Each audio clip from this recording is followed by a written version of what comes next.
ఈ ఫార్ములా ఈ రేస్ అనేది అందులో ఒక చిన్న అంకం. దానికి 55 కోట్లు అనేది పెద్ద ముచ్చట కాదు, పెద్ద లెక్క కాదు.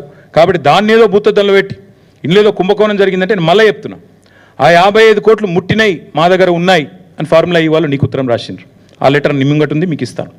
అందులో లైసెన్స్ ఫీజు కూడా వాపస్ పంపి తీసుకో నువ్వు వాపస్ 74 లక్షలు 75 లక్షలు అని చెప్పి FMSCI వాళ్ళు నీ గవర్నమెంట్ని అడుగుతా ఉన్నారు, నీ సెక్రటరీని అడుగుతున్నారు.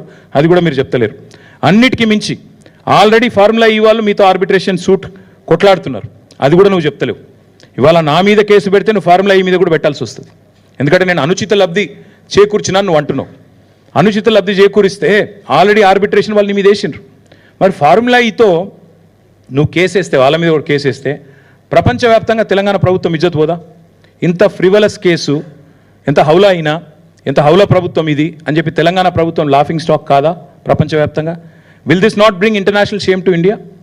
అసలు వీళ్ళకు మోటార్ స్పోర్ట్స్ అంటేనే తెలియదు, మూర్ఖులు, రాజకీయ పరిజ్ఞానం లేని వాళ్ళు అని అనుకోరా? ప్రపంచంలో నవ్వుకోరా?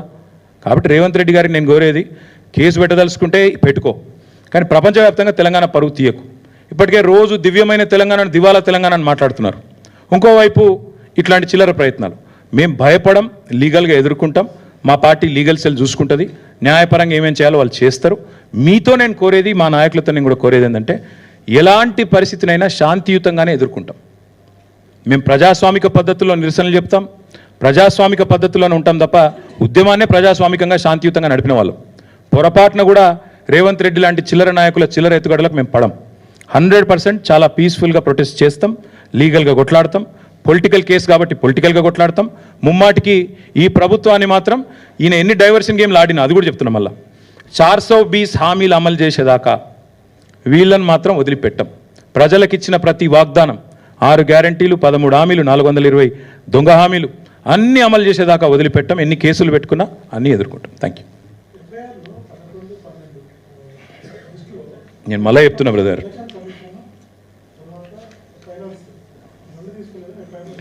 బ్రదర్, ఎఫ్ఐఆర్ సంగతి లీగల్గా చూసుకుంటాం. నేను నీ కేసు గురించి చెప్పిన, అసలు ఏసీబీ కేసు పెట్టే అర్హత లేదని నేను అంటున్నా. కరప్షనే లేకపోతే యాంటీ కరప్షన్ ఎక్కడదా? ఎఫ్ఐఆర్ ఎక్కడిది? ఖచ్చితంగా ఏం చేయాలో లీగల్గా చూసుకుంటాం. ఇక ఎఫ్ఐఆర్లో తుపాతులు, నేను లాయర్ కాదు. అదే చెప్తున్నా బ్రదర్, ఈ లీకు వీరులు, ఒకప్పుడు గ్రీకు వీరుడు అని ఒక పాట ఉండేది, అట్లా ఇప్పుడు రేవంత్ రెడ్డి అంటే ఆయన లీకు వీరుడు. సీదా అసెంబ్లీలో మాట్లాడదాం రారాబాయ్ అంటే రాడు.